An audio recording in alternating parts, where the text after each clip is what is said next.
So we'll start with a quick recap of Biot-Savart law. So if you remember Biot-Savart law, if you used to find out, क्या find करते हैं Biot-Savart law use करके? Magnetic field due to an electric current. तो हमारे पास एक wire है, we have some wire, एक arbitrary shape का हमने वायर लिया था और इस arbitrary shape वायर में से there is a current flowing through it. We want to find out what is magnetic field due to arbitrary shape wire. And if you remember, जब arbitrary shape wire हो तो हम directly पूरे wire का magnetic field find नहीं करते. What we do is we assume the wire to be made up of infinitesimal elements, large number of infinitesimal elements. तो हमारे पास एक infinitesimal element था. You can take it anywhere you want. तो कहीं पे भी एक infinitesimal element ले लो. Let us take it over here. There is a steady current flowing through this wire. यहाँ से एक steady current flow हो रहा है. There is a point somewhere over here, P point. इस P point पे हमको magnetic induction find करना है. Magnetic field मतलब magnetic induction. So we want to find out what is magnetic induction at point P due to current flowing through this length element of length dl. इस length element का length है dl. And what we do is हम center of length element से इस P point तक एक straight line draw करते हैं. तो distance is r. Then you already know length element एक vector quantity है, तो length element का direction भी है. This is the direction of length element. Then the angle between the length element and the line joining center of the element to the point is called as theta. So according to Biot-Savart law, सबसे पहले current is flowing through small length element. So magnetic field produced will also be small. So magnetic field produced will be proportional to I.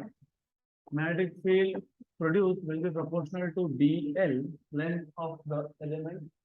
Magnetic field produced will be directly proportional to sine theta, and magnetic field produced will be inversely proportional to square of the distance between the center of element and the point. इन चारों को जब combine कर दोगे तो what you will get is, चारों combine कर दोगे तो dv will be proportional to I dl sin theta by r square.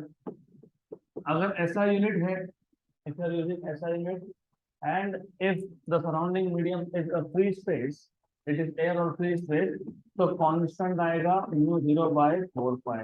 इसका वैल्यू होता है 10⁻⁻⁷ IDL sin theta by r square. This is the scalar form of Biot-Savart law. अगर आपको इसको वेक्टर फॉर्म में कन्वर्ट करना है तो एक छोटा सा एडजस्टमेंट हम लोग करते हैं. We multiply divide by r. तो हम r से इसको मल्टीप्लाई एंड डिवाइड कर लेंगे. तो this will become r, this will become r cube. Good. Then ऐसा क्यों किया हमने? क्योंकि vector magnetic field is vector quantity. अगर इसको वेक्टर फॉर्म में लिखना है तो राइट हैंड साइड पे भी वेक्टर होना चाहिए. ऐसा नहीं चलेगा left hand side is vector, right hand side scalar, ऐसा होता नहीं है. तो you need to remember this. अब प्रॉब्लम ये था कि साइन थीटा वेक्टर हो नहीं सकता, करंट वेक्टर हो नहीं सकता, तो वेक्टर है dl और r. तो हमने इस r बार को पोजीशन वेक्टर बना दिया. पोजीशन वेक्टर मतलब a vector drawn from the center of the element to the point. तो इसको r को वेक्टर बना दिया हमने r बार. तो dl r sin theta by definition is dl bar cross r bar. तो वेक्टर फॉर्म में लिखोगे तो dv bar equal to mu0 by 4 pi I dl bar cross r bar upon r cube. This is what you will have. तो ये हमको मिल गया यहाँ से magnetic field due to small length element. Then इसका हमने कल पहला एप्लीकेशन देखा था. We have just briefly introduced the first application of Biot-Savart law. We will go through that application again. वापस एक बार वो एप्लीकेशन रिवाइज करेंगे and we will write down important points also. तो हमें magnetic induction find करना है of a long straight wire. So there is a long straight wire carrying current and we are supposed to find out magnetic induction. So magnetic induction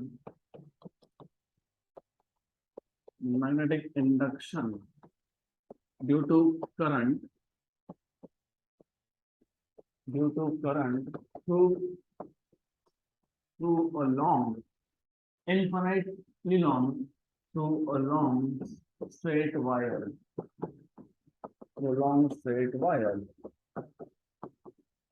अब इसी को book में notes में title हमने दिया है current in a long wire, current in a long straight wire, current in a straight long wire.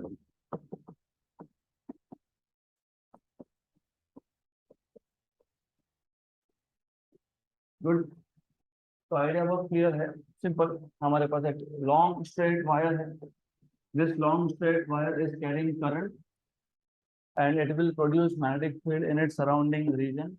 और हमको मैग्नेटिक फील्ड मतलब मैग्नेटिक इंडक्शन कितना है वो कैलकुलेट करना है. तो एज यू नो, हमारे पास ये वायर है, लेट अस से this is the wire. Let us से ये जो वायर है ये ओरिजिन से स्टार्ट हुआ, it is going up to infinity. Definitely इसमें करंट होना चाहिए. करंट अगर नहीं होगा, if there is no current there is no magnetic field. So we must show there is steady current I flowing through this. एक point है यहाँ पे somewhere over here P point. इस P पॉइंट पे हमको मैग्नेटिक इंडक्शन फाइंड करना है. अब प्रॉब्लम ये है कि बायोट सावर्ट लॉ जो हमने अभी अभी देखा, कल भी देखा था, आज रिवाइज किया. So according to Biot Savart law gives you magnetic induction only due to small element. वो पूरे वायर का मैग्नेटिक इंडक्शन एक साथ देता नहीं है. तो आपको बताता है magnetic induction due to current in a small length element. फिर बाद में हम स्मॉल लेंथ एलिमेंट्स को इंटीग्रेट करके टोटल मैग्नेटिक फील्ड फाइंड कर सकते हैं. तो विच मीन्स कि अगर आपको इस वायर का, लॉन्ग स्ट्रेट वायर का due to current magnetic field find करना है, तो पहले you will have to assume, you will have to imagine the wire to be made up of large number of length elements. तो हम उसमें से एक लेंथ एलिमेंट कहीं तो ले लेंगे. Let us assume this is small length element over here. यहाँ पे एक स्मॉल लेंथ एलिमेंट है, this is a small length element. इस लेंथ एलिमेंट का लेंथ कितना है, dl. इस लेंथ एलिमेंट का ओरिजिन से डिस्टेंस कितना है, l. तो the distance of this length element from origin is l. तो ये जो डिस्टेंस है this is l distance. Then according to Biot Savart law के केस में if you remember distance r, क्योंकि जिस p पॉइंट पे आपको इंडक्शन फाइंड करना है, हमने अभी देखा induction depends on distance and distance is always measured from centre of element. तो एलिमेंट के सेंटर से उस p पॉइंट तक जो डिस्टेंस आप बोलोगे that will be r, small r. तो स्मॉल r हमेशा इसी के लिए रिजर्व होता है, it is always reserve for this. तो small r is the distance of the point जहाँ पे इंडक्शन फाइंड करना है from the center of the element. Then इस P पॉइंट का जहाँ इंडक्शन फाइंड कर रहे हो उसका एक परपेंडिकुलर डिस्टेंस भी लेंगे. परपेंडिकुलर डिस्टेंस मतलब मिनिमम डिस्टेंस. उस लॉन्ग स्ट्रेट वायर से इसका मिनिमम डिस्टेंस, इसको हम बोल देंगे कैपिटल R. तो this will be capital R. Clear? Then अगर आपको याद होगा तो बायोट सावर्ट लॉ में एक एंगल भी डिफाइन किया था हमने. Angle between length element and line joining the centre of the element with the point. तो इस एंगल को हमने थीटा डिफाइन किया था. This angle is theta. If this angle is theta, this angle is pi minus theta, 180 minus theta. Good. Now that clear? Pi minus theta, yes. 180 minus theta. 180 minus theta मतलब pi minus theta. Is this clear? तो steps हमेशा याद रखो. Steps याद क्या रखने हैं? It is just a very simple idea. Biot Savart law, induction find करना है. बायोट सावर्ट लॉ कभी भी टोटल वायर का इंडक्शन आपको देता नहीं है. It gives you induction only due to a small length element. तो पूरा जो वायर है it has to be assumed to be made up of large number of length element. उसमें से एक लेंथ एलिमेंट कहीं पे भी ले लो, टेक इट एनीवेयर. मैंने एक लेंथ एलिमेंट ले लिया, at a distance of L from the origin. Centre of the element से P पॉइंट तक एक लाइन ड्रॉ करोगे तो उसको उसके डिस्टेंस को बोलोगे R। लेंथ एलिमेंट और इस लाइन में एंगल होगा थीटा, तो बचा हुआ एंगल है पाई माइनस थीटा। इस P पॉइंट का वायर से परपेंडिकुलर डिस्टेंस है कैपिटल R। राइट, यहां तक क्लियर। देन इसके बाद क्या किया था, इसके बाद हमने बोला था कि we can find out what is the induction due to this small element that is given by Biot-Savart law. So according to Biot-Savart law, magnetic induction dB due to this element is mu 0 upon 4 pi I dl sin theta upon r square. Good. Then हमको अगर total induction find करना है तो total induction कभी भी आता है bye integration, integration over dB. हमने जब बोला ये लॉन्ग स्ट्रेट वायर है, इन्फिनाइटली लॉन्ग स्ट्रेट वायर है, तो infinitely long straight wire zero से स्टार्ट होके प्लस इंफिनिटी तक जाएगा, ऐसा होता नहीं है। ये जो इन्फिनाइटली लॉन्ग वायर होता है, it basically extend from minus infinity two plus infinity. So it is something like this. So wire is from minus infinity to plus infinity.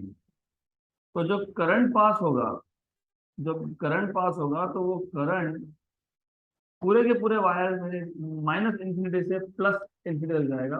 तो माइनस इंफिनिटी से प्लस इंफिनिटी तक हमने small small small small length element लिए हैं। हर एक length element P point पे क्या generate करेगा, मैग्नेटिक इंडक्शन। तो अगर हमको टोटल मैग्नेटिक इंडक्शन चाहिए तो it is obtained by integrating from minus infinity to plus infinity. Is that clear? This is very important. But अगर आपको मैथ्स पता है तो जब इंटीग्रेशन के limit minus infinity two plus infinity होते हैं तो आप इसके दो सेपरेट इंटीग्रेशन कर सकते हो। पहले का लिमिट होगा माइनस इंफिनिटी टू जीरो, दूसरा होगा जीरो टू प्लस। ये मैग्नेटिक फील्ड का कंट्रीब्यूशन है from the lower part of the wire, origin से जीरो से नीचे। This is the contribution. तो total magnetic field is magnetic field due to lower part of the wire plus this is magnetic field due to upper part of the wire. But क्योंकि problem symmetrical है, symmetrical मतलब wire का length हर जगह पे same, length thickness same है, current same है, तो if the problem is symmetrical तो लोअर पार्ट और अपर पार्ट का कंट्रीब्यूशन आएगा सेम। तो टोटल मैग्नेटिक इंडक्शन हो जाएगा 2 times of magnetic induction from upper part. अब अगर magnetic induction from upper part find करना है तो अपर पार्ट का इंडक्शन क्या था, जीरो से इंफिनिटी, जीरो से इंफिनिटी डीबी। यहाँ तक क्लियर? तो पूरा फ्लो अच्छे से समझना है, इट इज सो सिंपल। एक बार समझ में आ गया तो very simple idea. Then integration 0 to infinity dB is mu 0 upon 4 pi I dl sin theta by r square। इसमें कांस्टेंट कौन कौन है, इसमें mu 0 कांस्टेंट है, 4 pi कांस्टेंट है, I कांस्टेंट है, dl कांस्टेंट नहीं है, r स्क्वायर कांस्टेंट नहीं है, sin थीटा भी कांस्टेंट नहीं है। अब जो साइन थीटा है अगर डायग्राम से देखोगे तो sine of pi minus theta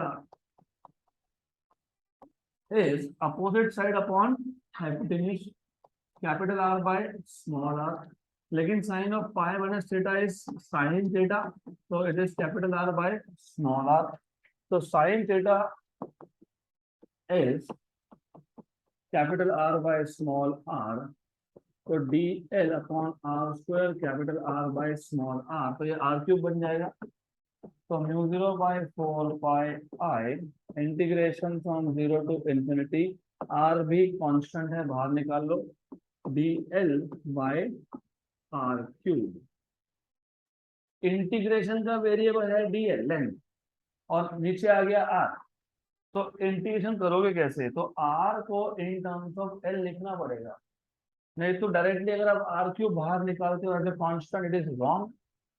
क्यों रॉन्ग, क्योंकि look at the diagram, diagram में अगर देखोगे तो R square is equal to capital R square plus L square, मतलब आर खुद एल पे डिपेंड करता है। अगर आर एल पे डिपेंड करता है, इसका मतलब इंटीग्रेशन में से आर क्यूब को बाहर नहीं निकाल सकते हो, because this small r has l inside it. तो r is capital R square plus L square raise to half. तो क्यूब करूंगा तो यहाँ पे भी क्या होगा, क्यूब होगा। तो it will be capital R square plus L square raise to 3/2। तो उसको सब्स्टिट्यूट कर दो यहाँ पे। तो therefore you will have integration mu 0/4 pi I R integration from 0 to infinity dl upon capital R square plus L square raised to 3/2। अब वैसे भाई तो दिस इज स्टैंडर्ड इंटीग्रल, इसको आप डायरेक्टली भी लिख सकते हो। You can write down directly this as 1/r square. तो अगर आपको इंटीग्रेशन नहीं आता या नहीं पता, doesn't matter, you can say this is the standard integral. ये डायरेक्टली 1/r स्क्वायर आता है। तो you can actually write directly, आप डायरेक्टली इसको लिख सकते हो। You will get full marks if you write down this is 1/r square. सिर्फ बता देना since integration dl upon r square plus l square raise to 3/2 from 0 to infinity is 1/r square. But if you want उसको solve करना है तो उसका एक formula है, integration dl r square plus l square raise to 3/2। इसका एक standard formula है which is L upon R square, 1 upon R square plus L square raised to half। ये स्टैंडर्ड फॉर्मूला आता है। इसमें length is very very greater than R, क्योंकि ये length of the wire जो है ये इनफाइनाइट है और R is a finite distance. तो therefore L square plus R square is approximately equal to L square, क्योंकि L is very very greater than R। तो इसका मतलब ये जो टर्म है यहाँ पे लिखोगे आप L upon r square 1/L² plus r square कितना है L²। रेस टू क्या आएगा, half, half half cancel, L cancel. तो फाइनली क्या मिलेगा 1/r²। तो डायरेक्टली 1/r² लिख दो, that is perfectly fine, it is okay. तो you have integration as 1/r²। तो एक r और एक r हो गया कैंसल। तो mu 0 I upon 4 pi r, this is the magnetic field due to only upper part. हमने अभी सिर्फ अपर पार्ट का ही फाइंड किया है। टोटल मैग्नेटिक इंडक्शन चाहिए तो 2 टाइम्स आएगा। तो total magnetic induction is 2 times of magnetic induction from the upper part. तो 2 into mu 0 I upon 4 pi r, मतलब mu 0 I upon 2 pi r। Actually लिखते वक्त इसको रिमेम्बर दिस, लिखते वक्त इसको 2 नहीं लिखना तो बेटर। याद रखने के लिए आप उसको ऐसा ही याद रखो, म्यू 0/4 पाई r इंटू 2i। ऐसा क्यों, म्यू 0/4 पाई की वैल्यू पता है आपको कितना है, 10⁻⁻⁷। Good. So this is how you will derive magnetic induction due to a long straight wire. Then इसको एक्सप्लेन भी करना पड़ेगा। रिमेम्बर नोट्स में मैंने दिया है explanation, but I will put some important points here. And notes में जो एक्सप्लेनेशन है it is from your textbook, जो मैं यूज नहीं करूंगा यहाँ पे। तो जो मैं आप बता रहा हूँ it will be your home assignment. जाके खुद एक बार प्रॉपरली सब लिख लेना, क्योंकि वहां पे थोड़े से अपर पार्ट लोअर पार्ट से कुछ नहीं बताया। Straight away single integration solve किया वहां पे, डजंट मैटर। तो टू स्टार्ट ऑफ विथ, हमारे पास एक लॉन्ग स्ट्रेट वायर है कैरिंग स्टेडी करंट आई। तो consider a long straight wire, consider an infinitely long straight wire carrying a steady current I, a steady current I, as shown in figure.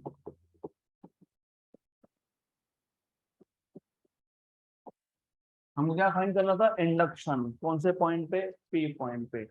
To determine or to calculate magnetic induction at point P at a perpendicular distance R.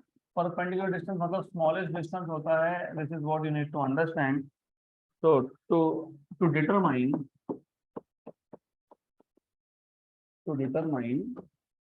magnetic induction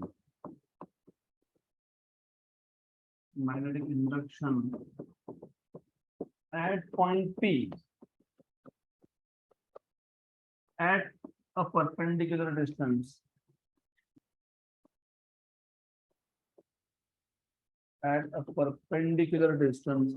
R, we imagine the wire to be made up of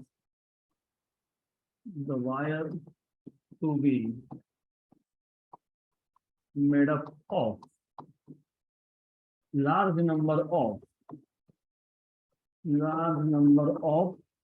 infinitesimal length elements.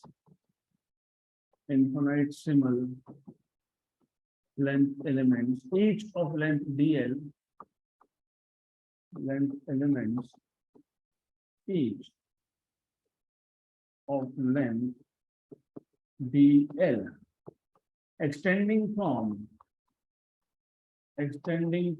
minus infinity to plus infinity. ऐसा clear? अब एक काम करो, एक element imagine कर लो. Consider one such element. कितने distance पे ये एलिमेंट? L डिस्टेंस पे है. कहां से? फ्रॉम द सेंटर, मतलब फ्रॉम ओरिजिन. तो consider one such element.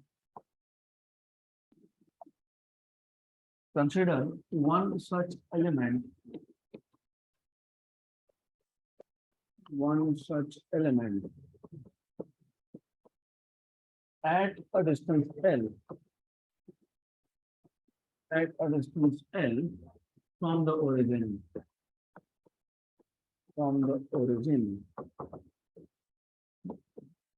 The magnetic induction. अब बाकी सारे पैरामीटर स्पेसिफाई करने की जरूरत नहीं है. डायग्राम हमने इसलिए ड्रॉ किया. हमको पता है लेंथ एलिमेंट से उस पॉइंट तक का डिस्टेंस r है. हमको पता है एंगल क्या है? थीटा है. राइट. अगर मेंशन करना तो आगे कर देंगे. तो the magnetic induction due to this length element,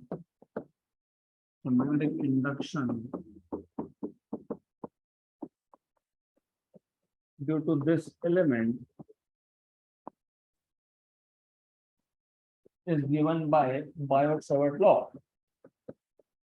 Biot-Savart law. आपको पता है Biot-Savart law क्या है? तो मैं लिख नहीं रहा हूँ वहां पे. dV equal to μ0 by 4 pi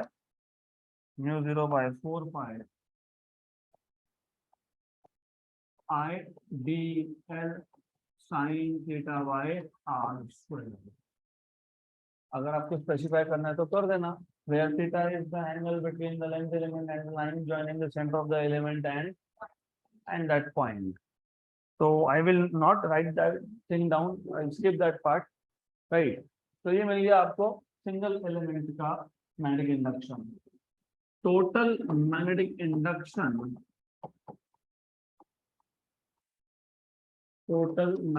induction can be obtained by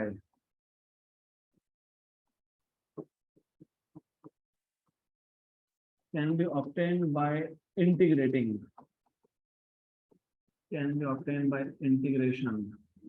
Therefore, total induction is from minus infinity to plus infinity dV. इसी को आप लिख सकते हो minus infinity to 0 to plus infinity, right? Where integration minus infinity to 0 dV is the contribution of magnetic field, from lower half of the wire,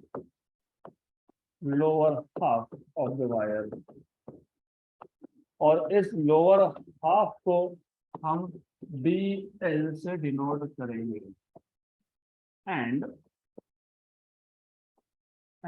infinity 0 two plus infinity तक का integral जो है it is the contribution from upper half of the wire. Okay, so 0 to plus infinity gives the contribution from upper half of the wire, from upper half of the wire B U. And clear, right? So ये important है. You have to understand this. It is so simple and interesting also. Therefore, total induction will be BL plus BU. लेकिन BL और BU same है because symmetry. Since the problem is symmetrical,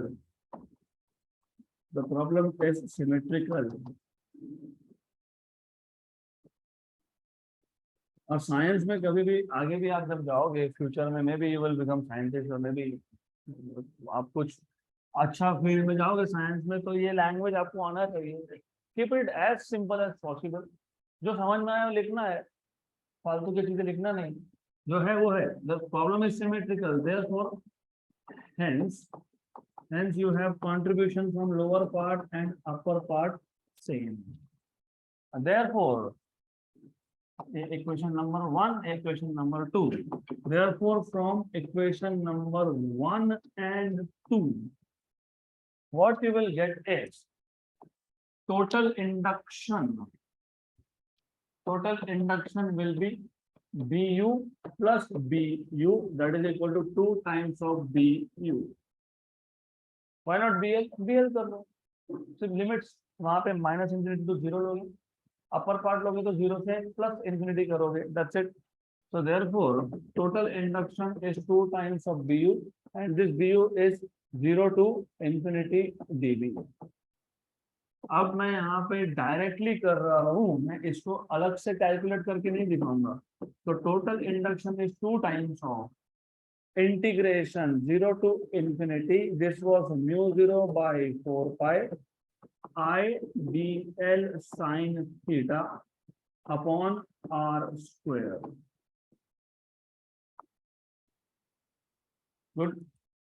Then therefore B is equal to 2 mu 0 by 4 pi I, ये आ गया constant. Integration के अंदर रहेगा 0 to infinity I dl sin theta by r square.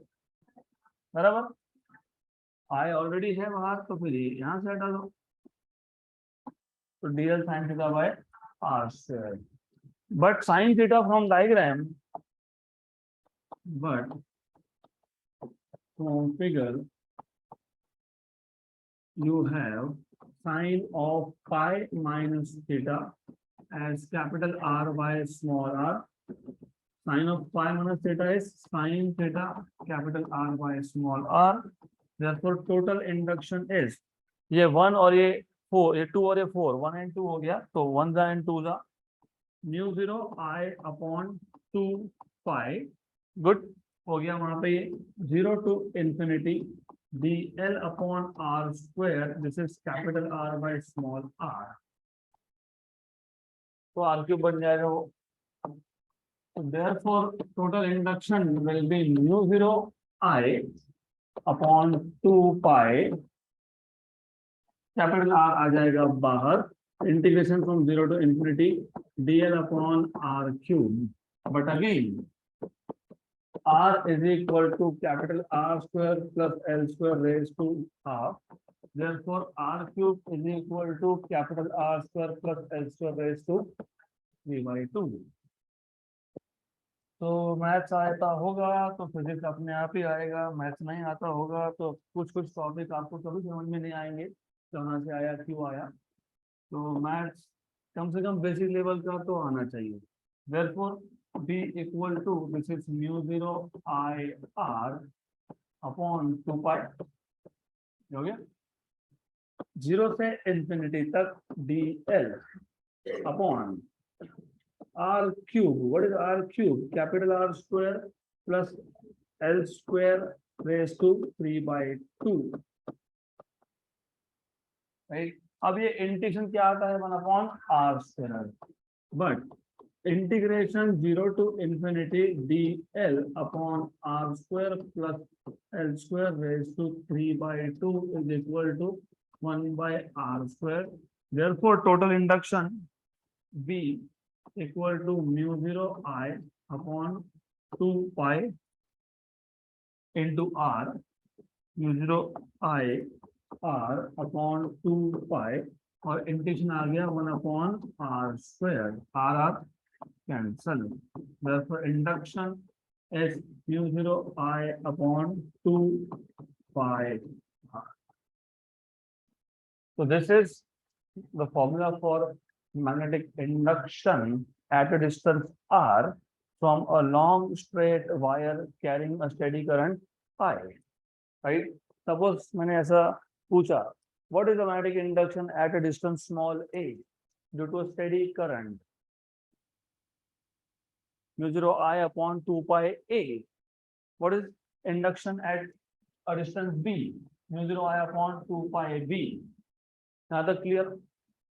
Is this clear? अभी ये formula पता है तो अगला टॉपिक समझ में आएगा। तो you need to just remember this now, याद रखना। आगे जाके और एक फॉर्मूला डिराइव होगा। ये लॉन्ग स्ट्रेट वायर है, आगे बोलेंगे हमारे पास एक करंट कैरिंग लूप है, इसका इंडक्शन बताओ एट द सेंटर। तो करंट कैरिंग लूप में करंट है आई, उसका मैग्नेटिक इंडक्शन फाइंड करना है सेंटर पे। लॉन्ग स्ट्रेट वायर का इंडक्शन फाइंड करना है आर डिस्टेंस पे। ये तो आ गया, कितना आया, mu0 I upon 2 pi r। तो मैं अभी बता देता हूं, उस केस में सिर्फ यहाँ पे पाई नहीं आएगा, done. This is how you are suppose to remember this. तो याद रखने का टेक्निक होना चाहिए, स्ट्रेट वायर है तो पाई आएगा, सर्कल तो पाई नहीं आएगा, खत्म, that's it, right. Straight wire है तो डिनोमिनेटर में पाई आएगा, सर्कल है तो पाई नहीं आएगा, तो वो बाद में देखेंगे हम लोग। अब now let us go ahead with next topic. अगला टॉपिक है magnetic force between two long straight wires. तो next topic is force between two long parallel wires. Force between two long parallel wires. Force between two long parallel wires.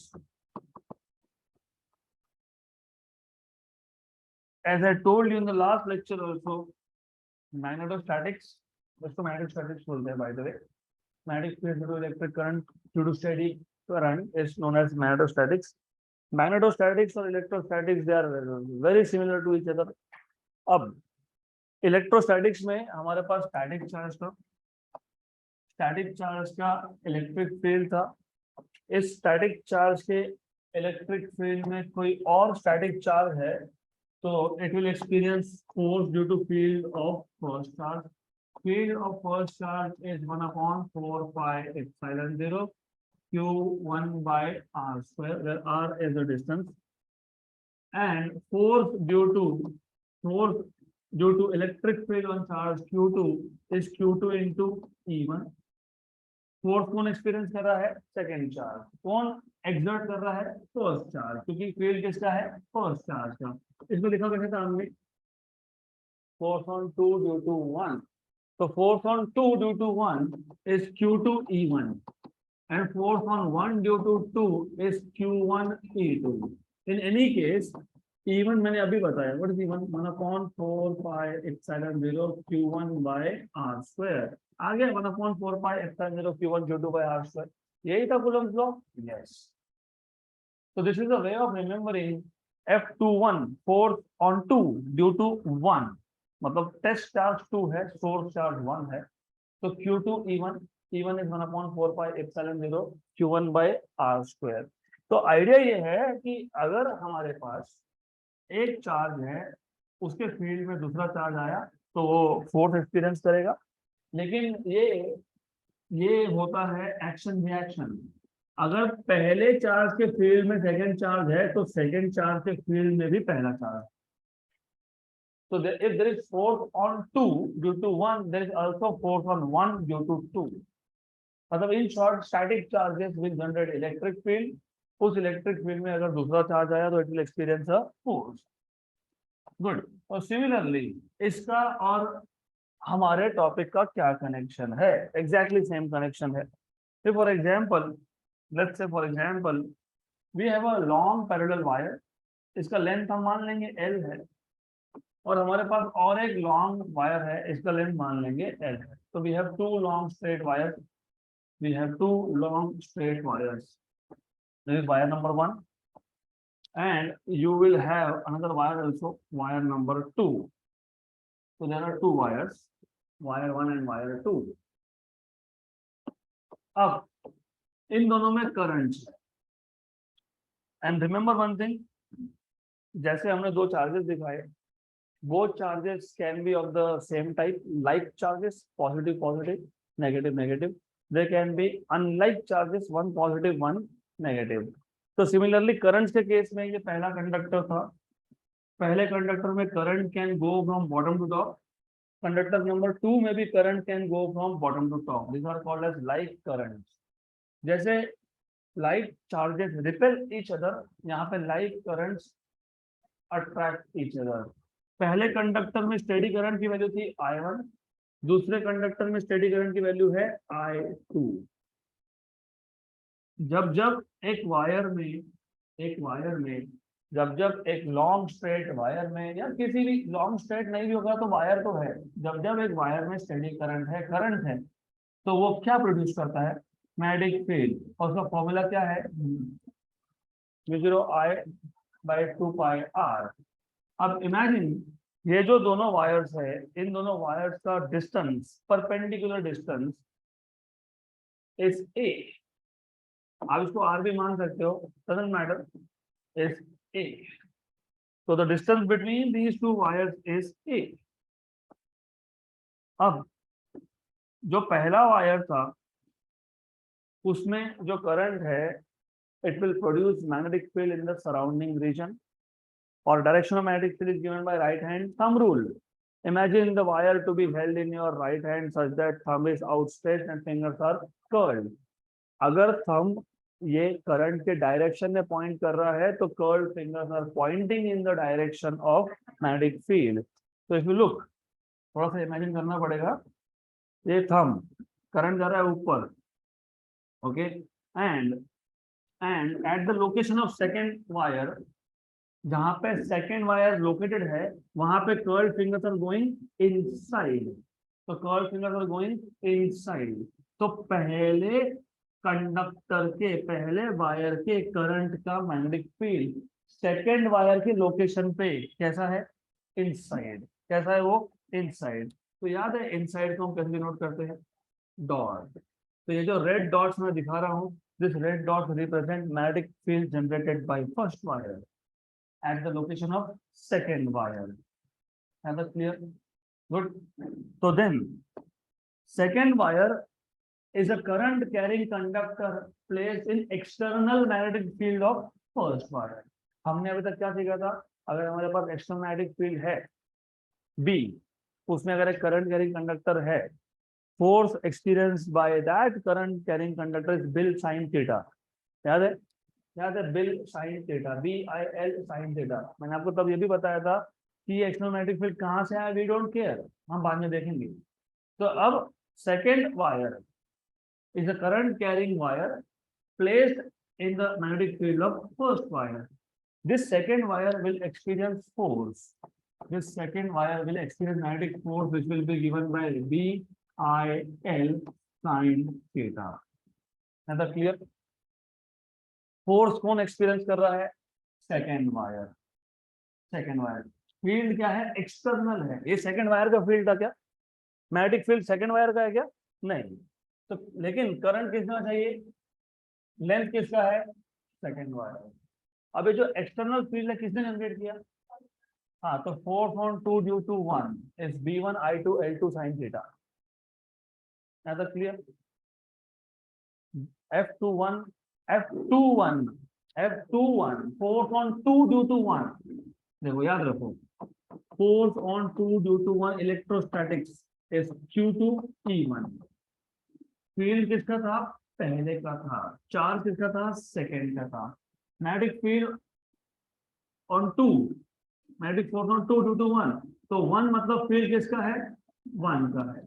Charge से current किसका है, second का। Length किसका है, second का है। तो ऐसा उसको याद रखना जरूरी, this is the way of remembering. ऐसा याद रख लिया तो there is no problem at all. Then पहले पहले कंडक्टर के करंट ने जो मैग्नेटिक फील्ड जनरेट किया उसका फॉर्मूला अभी अभी डिराइव किया, क्या था वो, mu 0 by 2 pi I by distance, distance कितना है a, I2, आई कौन सा है, किसने जनरेट किया मैग्नेटिक फील्ड, 1 ने, तो यहाँ पे क्या लिखोगे, 1 I1, I2 L2 sign of 90 degree, क्यों 90 degree, perpendicular, field is going inside the plane of board, मतलब field is perpendicular, तो field क्या है, perpendicular। what is sin 90, what is sin 90, 1, therefore force on 2 due to 1 is mu 0 by 2 pi a I1 I2 L2, हो गया formula ready ना। अगर second conductor पे पहले कंडक्टर का फील्ड फोर्स एक्सर्ट कर सकता है, तो पहले कंडक्टर पे भी सेकेंड का फील्ड फोर्स एक्सर्ट करेगा। बट दिस टाइम जैसे पहले का magnetic field at the location of second is inside, वैसे ही सेकेंड का field at the location of first is outside. तो क्रॉस कन्वेंशन यूज करोगे, यहाँ पे आप क्रॉस कन्वेंशन यूज करोगे। So this cross means the field of second conductor at the location of first conductor is coming out from the plane of board. That is clear? Good. Then similarly, force on 1 due to 2, field किसका है, 2 का, current किसमें है, 1 में, क्योंकि current carrying conductor 1 is in the field of 2, L1 sin theta. तो F12 mu 0 I किसका है, सेकेंड का I upon 2 pi a I1 L1 and sine of 90, ये भी परपेंडिकुलर है कमिंग आउट, तो 90 sin 90 is 1, राइट। एक्चुअली वो 270 होना चाहिए, लेकिन हम लोग क्या करते हैं, 90 मान लेते हैं, फिर राइट हैंड स्क्रू रूल से हम लोग डायरेक्शन ऑफ फोर्स बता देते हैं। तो डायरेक्शन ऑफ फोर्स समझ में आ जाएगा, that I will leave as an assignment for you, क्योंकि वहां पे हमको समझाना नहीं है, हमको सिर्फ बोलना है। तो ये बोलना है, क्या बोलना है, आपको ये बताना है कि force on 1 due to 2, force on 1 due to magnetic field of 2, right, is to the right. Similarly, force on 2 due to 1 is to the left. So like currents attract each other. क्योंकि magnetic field एक में out coming out था, एक में going in था, current का direction same है लेकिन मैग्नेटिक फील्ड का direction opposite to each other है, तो फोर्स के तो दो ही डायरेक्शन थे। फोर्स तो आपको याद होगा, या इसका दो रूल्स है, राइट हैंड स्क्रू रूल से भी आता है, या फिर there is called as Fleming's left hand rule, वहां से भी आता है। मैं बताऊंगा what is Fleming's left hand rule in the next session. और रिमेंबर, सब कुछ सेम है, सिर्फ मैग्नेटिक फील्ड का डायरेक्शन अपोजिट है। तो अगर पहले कंडक्टर पे फोर्स टू द राइट है तो दूसरे कंडक्टर पे फोर्स टू द लेफ्ट होगा, तो these two wires will attract each other, hence जैसे like charges repel each other, यहाँ पे like currents attract each other. तो ये आ जाएगा आपके पास simple, mu 0 I2 I1 L1 बराबर upon 2 pi a। But remember, हमने दोनों वायर का लेंथ क्या लिया है, सेम लिया है, क्या लिया है, सेम लिया है। तो L2 और L1 दोनों की वैल्यू क्या है, सेम है, दोनों वायर्स का लेंथ हमने एग्जैक्टली सेम लिया था। तो this is mu 0 I1 I2 L upon 2 pi a। So if you look magnitude wise force on 2 due to 1 या फिर force on 1 due to 2 they are equal, इसको मैं बोल दूंगा F, और वो कितना है वो mu 0 I1 I2 L upon 2 pi A, right. Just check notation यही यूज किए मैंने, okay this is the notation that we have used, doesn't matter. ये टोटल फोर्स है। What do you mean by total force? पूरे के पूरे wire पे force, correct. अब कभी कभी क्वेश्चन ऐसा आता है what is the force per unit length. Suppose infinite wire है, सपोज इमेजिन हमारे पास एक इन्फिनाइट वायर है, लेकिन लेकिन हमको सिर्फ 3 मीटर ऑफ वायर पे फोर्स कैलकुलेट करना है, तो हम पहले क्या करेंगे, पर मीटर में कैलकुलेट करेंगे। Total force divide by total length is force per unit length. तो टोटल फोर्स कितना था? टोटल फोर्स था mu 0 I1 I2 L upon 2 pi A। अगर आपको फोर्स पर यूनिट लेंथ निकालना है तो दोनों साइड को डिवाइड बाय एल करोगे। क्या करोगे? डिवाइड बाय एल करोगे। मैं एक काम करूंगा, मैं इसको उठा के यहाँ रख दूंगा, हो गया। This is small F, this small F is force per unit length, mu 0 I1 I2 by 2 pi A, newton per metre. This is newton per metre, correct. हमने और एक क्वांटिटी सीखा था Newton per metre, surface tension. याद है क्या? Surface tension is the force acting पर unit length. हाँ, तो डायमेंशंस आर m1t-2, क्योंकि फोर्स होता है m1 L1t-2 और डिनोमिनेटर में भी है L1 कैंसर, तो m1t-2 डायमेंशन और यूनिट है न्यूटन पर मीटर। तो सिंपल टॉपिक, हमारे पास दो लॉन्ग स्ट्रेट वायर है, we have two long straight wires, both of them are carrying current, both of them will generate magnetic field, और magnetic field, पहले की मैग्नेटिक फील्ड में दूसरा कंडक्टर है, दूसरे की मैग्नेटिक फील्ड में पहला कंडक्टर है, तो both of this wire will exert magnetic force on each other. तो first of all how to start, अभी इसमें थोड़ा सा मैंने थ्योरी वेरी अच्छे से लिख के दिया है, तो यू विल बेसिकली देख लोगे नोट्स में से, but important point we will put here. हमारे पास क्या है? हमारे पास two long parallel conducting wires है which are placed close to each other. So imagine, consider two long parallel wires carrying currents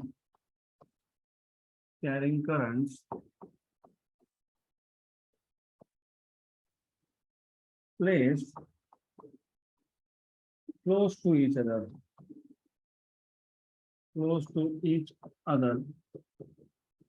such that the first wire is in the magnetic field of second wire, या फिर magnetic field generated by second wire, produced by second wire, and vice versa, मतलब उल्टा भी true है। Let A be the distance between them, be the perpendicular distance between them, minimum distance between them.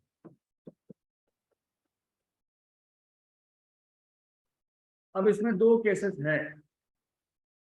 Case number 1 है like currents का, और case number 2 है unlike currents का। What is the difference between derivation? Nothing. There is absolutely no difference between the derivation.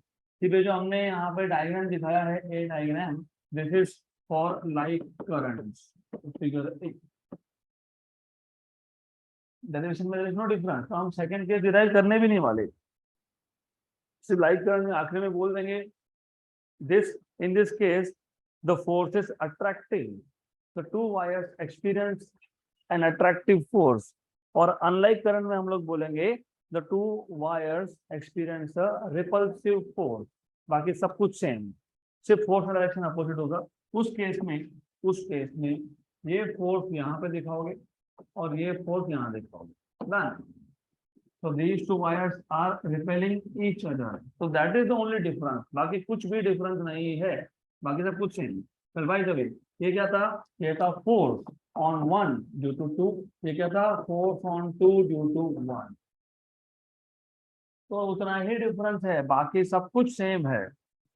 तो अब we know that like currents में हमको पहले force derive करना है. We know that the magnetic force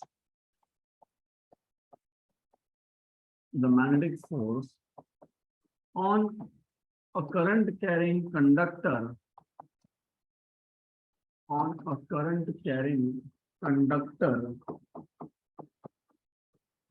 in an external field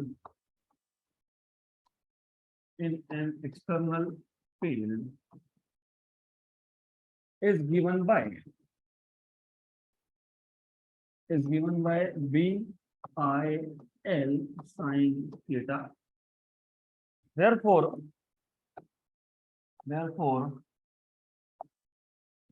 force on 2 due to 1 is V1 I2 L2 sin theta, where B1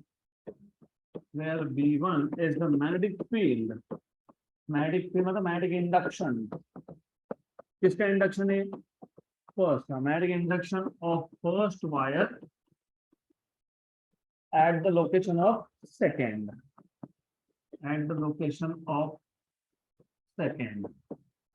Or it is coming out from the plane of board. Coming out from the plane of board.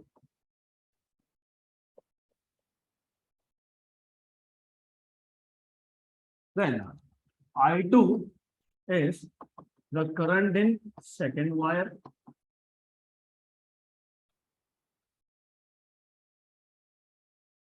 L2 is the length of second wire.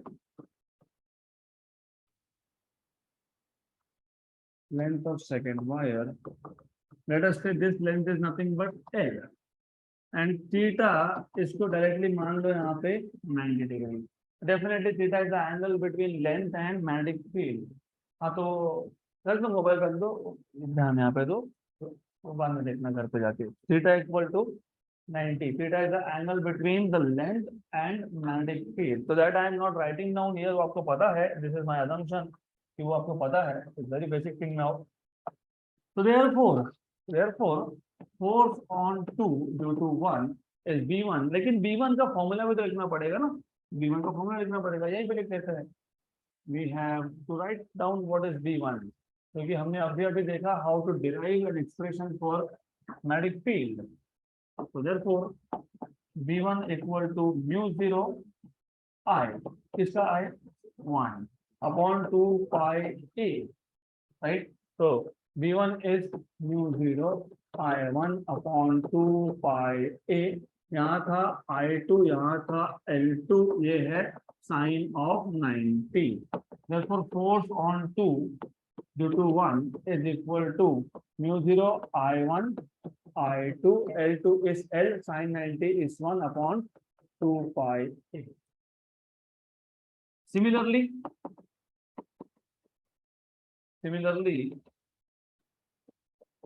force acting on wire 1 due to magnetic field of wire 2 due to magnetic induction of wire 2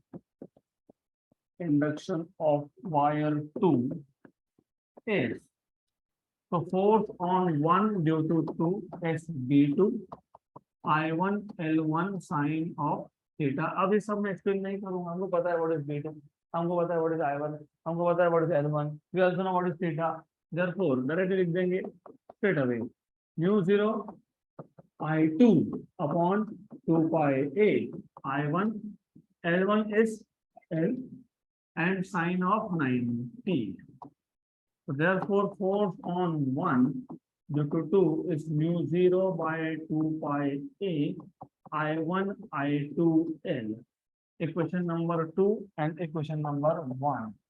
So from 1 and 2 we see that magnitude of force acting on 2 due to 1 and 1 due to 2 are same. So from 1 and 2, magnitude of force on 2 and magnitude of force on 1, force on 2 due to 1, force on 1 due to 2, both are same. कितना है?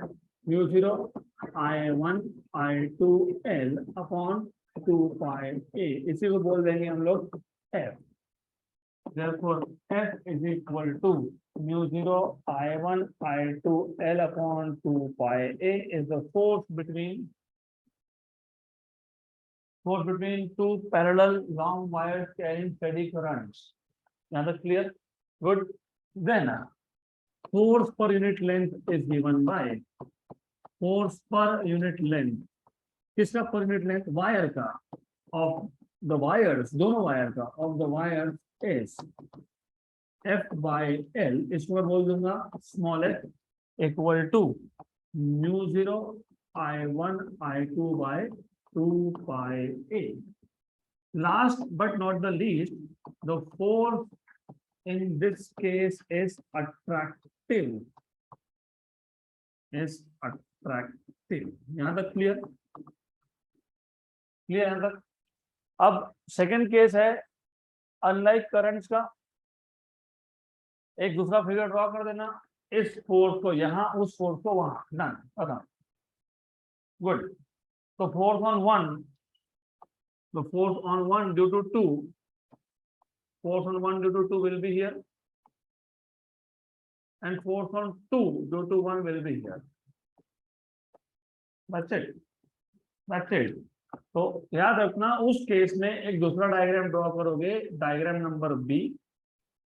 You will draw a diagram number B. सिर्फ forces का direction आपको away दिखाना है. Good. और last में एक लाइन लिखा हमने यहाँ पे, the force in this case is attractive. उस केस में लिखोगे the force in this case is repulsive. Everything else remains exactly same. यहाँ तक clear? So that's it for today. बाकी का आप देखेंगे नेक्स्ट लेक्चर में.